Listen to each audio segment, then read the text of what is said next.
Social media पर सारे anchors vloggers ही audience को देखकर या व्यूज के हुसूल के लिए गुफ्तगू नहीं करते। कुछ असल हार्डकोर मसाइल भी डिस्कस करते हैं। मसाइल और प्रॉब्लम्स को किसी लगी लिपटी के बगैर टेबल करते हैं। हमारे आज के दोनों एंकर्स भी ज्यादातर सुलझे हुए इश्यूज और पाकिस्तान के असल मसाइल पर गुफ्तगू करते नजर आते हैं। इनके पॉइंट ऑफ व्यू से इख्तलाफ हो सकता है, डिस्कस किए जाने वाले इश्यूज से नहीं। गजामन मुआहिदे के मुतालिक हामिद मीर क्या कहते हैं, आइए सुनते हैं। द गार्डियन की एक हेडलाइन दिखाना चाहता हूं, ये है जी हेडलाइन। वो क्या कह रही है? Israel's West Bank annexation moves threatening Gaza peace deal, says Marco Rubio. कौन कह रहा है?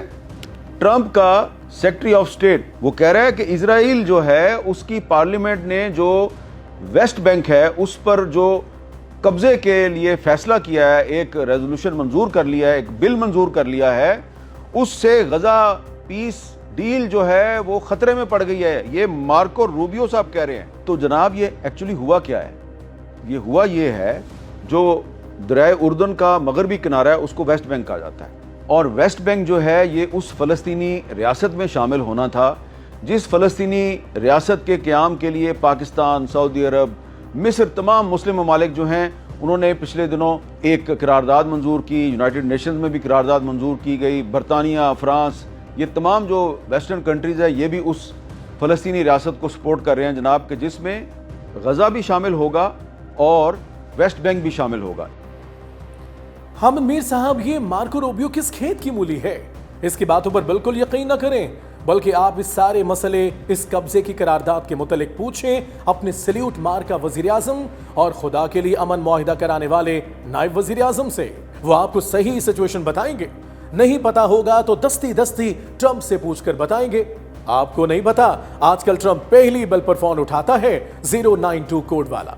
वैसे तो नेतन्याहू से डायरेक्ट भी पूछा जा सकता है, लेकिन शहबाज शरीफ ट्रंप के होते हुए इसे मुंह नहीं लगाना चाहते। याद है ना आपको, उन्होंने एक वाकया सुनाया था। मुझे बताया गया कि वज़ीर आज़म, आप जिस रूम में आप बैठेंगे वहाँ पर शायद नेतन्याहू आएँ, और क्योंकि उसके बाद उनकी तकरीर है। तो मैंने दिमाग को थोड़ा सा मैंने अर्क रेजी की कि इस तरफ से रास्ता है, मैं अपना मुंह इस तरफ कर लूँ, इस तरह बैठ जाऊँ ताकि वो पीछे से आएँ और मुझे ना देख पाएँ। अगर देखेंगे भी तो गुजर जाएंगे, जब गुजरेंगे तो मैं एक तरफ बाहर निकल आऊँगा ताकि मुझे उनसे हाथ मिलाने का वास्ता ना पड़े। तो अल्लाह की शुक्र है कि वास्ता नहीं पड़ा, मगर मैं समझता हूँ कि ये बातें, ये कोई बताने की बातें नहीं हैं। खैर, संजीदा बात करते हैं। बदमाशों का तरीक़ेकार ही ये होता है, उन्हें जो चाहिए होता है उससे दुगने चुगने पर कब्जा करते हैं और फिर समझाने बुझाने पर जो चाहिए होता है रख लेते हैं, बाकी हातम ताई बनकर वापस कर देते हैं। यही सब नेतन ट्रंप गैंग कर रहा है। इसीलिए वेस्ट बैंक का शोशा छोड़ा गया है। फलस्तीनियों की बाकी मसाइल से तवज्जो एकदम वेस्ट बैंक की तरफ हो गई है। वेस्ट बैंक हमारे ख्याल में दिखावा है, काबिज वो और इलाकों पर होंगे अल्टीमेटली, लेकिन ये तो तब की बात है जब मुआहिदे पर अमल दरामद होगा। हामिद मीर साहब, एक काम तो करें, एक फोन तो लगाएं पीएम को, उनसे पूछकर बताएं क्या हुआ अमन मुआहिदे का। प्राइम मिनिस्टर शहबाज शरीफ को कीजिएगा फोन, डेप्यूटी पीएम इसहाक डार को नहीं। वो बेचारे तो पहले ही सुबह शाम मेहनत करते रहते हैं। और अब हबीब अकरम को सुनिए। ये नई तहरीक इंसाफ तलखी से घबराती है, न खौफ का शिकार है। इस जमात के रहनुमाओं की वो नस्ल जो मज़ाकरात के जरिए सियासत के मराहिल तय करना चाहती थी, जेलों में पड़ी है। नए आने वाले अपने पहले वालों की तरह बेफायदा किसी चीज़ में उलझना नहीं चाहते। बैरिस्टर गौहर खान, जो खुद भी नई तहरीक इंसाफ का हिस्सा हैं, अपनी मुफाहमाना सोच की वजह से आहिस्ता आहिस्ता पीछे हटते चले जा रहे हैं। इसी तरह उमर अयूब और शिबली फराज जैसे लोगों को सजाएं सुनवा कर कोई किरदार अदा करने के काबिल नहीं छोड़ा गया। सो अब वास्ता उन लोगों से है जिनके नज़दीक हर मुलाकात में से कुछ निकलना ज़रूरी है। धमकी आमेज़ लहजों में कही गई बात सुनकर जो खामोश नहीं रहते, जो बात उसी वक्त मानते हैं जब उनको भी तस्लीम किया जाए। वो लोग जो आदतन अपना सर खम ही रखते थे, अब पिछली सफ़ों में खामोश बैठे हैं। ये नई तहरीक इंसाफ है, जिसे जेन ज़ी की तहरीक इंसाफ भी कहा जा सकता है। जवान पीरों के उस्ताद बनकर सामने आ चुके हैं। सो अब उन्हीं को समझाना बुझाना पड़ेगा। हबीब अकरम, आपकी राय, आपका तज्जिया 100% बजा, लेकिन सोच लाएअमल की इस तब्दीली में ना पुरानी पीटीआई क़यादत का कोई हाथ है और ना इस नई जेन जी जनरेशन वाली क़यादत का कोई कसूर। दोनों जनरेशन्स को कॉर्नर करके बल्कि बांध कर यहां पहुंचाया गया है। ऐसे ही कुछ कोशिश 3 दहाइयों पहले एक दूसरे सूबे में भी हुई थी, जिसके नताइज कुछ खास अच्छे नहीं निकले थे, बल्कि इसके समरात हमारे मुल्क का सबसे बड़ा शहर अभी तक भुगत रहा है। लेकिन वो हालात और मसाइल मुख्तलिफ थे, और ये हालात, मसाइल और पीटीआई की जनरेशन भी काफी मुख्तलिफ है। पुरानी जनरेशन, जो सिर्फ पीटीआई नहीं हर पार्टी में मौजूद है, वो अपनी तबीयत और तरबियत की वजह से अपनी सियासत और ढेर सारा कंप्रोमाइज हमेशा एक ही गठड़ी में बांध कर रखती थी।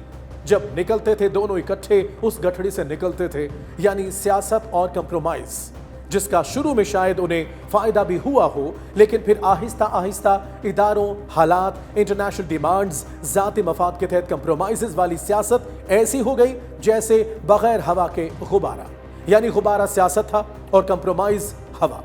मतलब जहां जहां जब जब इन सियासतदानों में कंप्रोमाइज करने की सकत और अहलियत कम होती थी, उनकी सियासत ठुस कर जाती थी। और यूं ठुस करते करते अब सूरत हाल ये है कि आखिरकार पीटीआई समेत तमाम पुराने सियासतदानों की सियासत बिल्कुल ही फारिग हो चुकी है। ये सब नेचुरली हुआ है, कंप्रोमाइज इसका नतीजा है। कंप्रोमाइज एक बहुत ही वास्ट लफ्ज है, इसमें सब कुछ आ जाता है, हॉर्स ट्रेडिंग के एलिमेंट, इदारों की डंडाडोली समेत सब कुछ।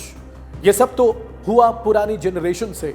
अब बात करते हैं जनरेशन जी की, खास तौर पर पीटीआई की जनरेशन जी की। तो सबसे पहले तो पीटीआई और खास तौर पर इमरान खान को क्रेडिट जाता है कि पिछली 2 दहाइयों में यंगस्टर्स के अंदर सियासी सूझबूझ, सियासत से लगाव पैदा हुआ है। गलत सही की बहस अलग है। 15-20 साल पहले 18 साल के नौजवान का अमूमन सियासत से कोई ताल्लुक नहीं होता था।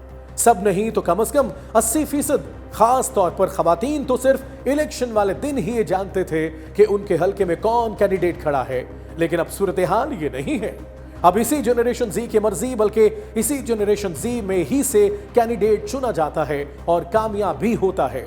अब सवाल यह है कि जनरेशन जी किसी बात पर झुकने, कंप्रोमाइज करने को क्यों तैयार नहीं है? इसलिए कि उन्होंने अपनी पिछली जनरेशन की पॉलिटिक्स और उसका अंजाम अपनी आंखों से देखा है। कंप्रोमाइजेस, हाफ मेयर्स, दरमियानी रास्ते, कुछ दो कुछ लो की पॉलिसियां, फीके घिसे पीटे नारे, झूठे वादे, लफ्जी दावे, रहनुमाओं के लारे और फिर इक्तदार की कुर्सी चढ़ने के लिए बेसाखियों के सहारे। इसमें फॉर्म 45 और 47 भी शामिल कर लें। ये सब और बहुत कुछ देखा है जनरेशन जी ने पिछले 10 सालों में, और अब वो फैसला किए बैठी है कि कम से कम वो इन सब फैक्टर्स का शिकार नहीं होगी। इस कोशिश में शायद वो कुछ ओवरडू कर भी जाएं, लेकिन इसमें भी हमारा कसूर होगा। हमें सिस्टम पर इनका एतमाद बहाल करना होगा, इन्हें यकीन दिलाना होगा कि जो कुछ उन्होंने देखा है वो सब एक वक्ती फेज था। हालात अब ठीक समत की तरफ जा रहे हैं, जा नहीं रहे बल्कि उन्हें जाते हुए नजर आने चाहिए। सिर्फ उसी सूरत में शायद वो कंप्रोमाइज तो फिर भी न करें, हाँ एक्सेलरेटर से पैर जरूर हटा सकते हैं। मसाइल को हल करने, खराबी को ठीक करने के लिए सिस्टम को कुछ वक्त जरूर दे सकते हैं। हमारे सिस्टम, हमारी ओल्ड माइंड सेट वाली बाइख्तियार जनरेशन के लिए ये एक चैलेंज है। बस एक बात का ख्याल रखना जरूरी है, बल्कि इसे याद रखना जरूरी है, जनरेशन जी सिर्फ पीटीआई नहीं है, हर वो नौजवान है जो 25-26 साल से कम उम्र वोटर है। Talk is live, like share subscribe कीजिए, क्योंकि सच वही जो हम बोले। Talk is live.